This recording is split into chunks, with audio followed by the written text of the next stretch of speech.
I made a roast chicken for dinner tonight. I've been really in my Ina Garten homemaker era, aka Tyler's been doing all the work around the house and I decided to make dinner for once.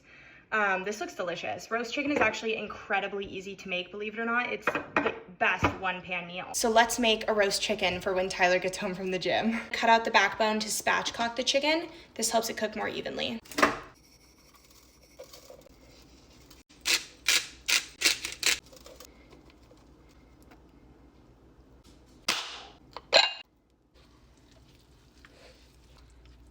Oh my gosh, good timing. I'm just putting the chicken in.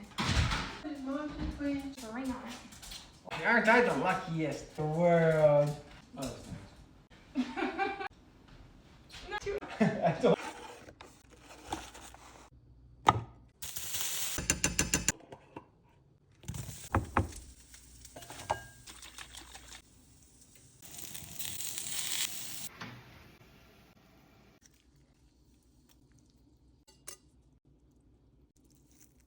It's literally the best treat ever. Oh my god, I'm dying.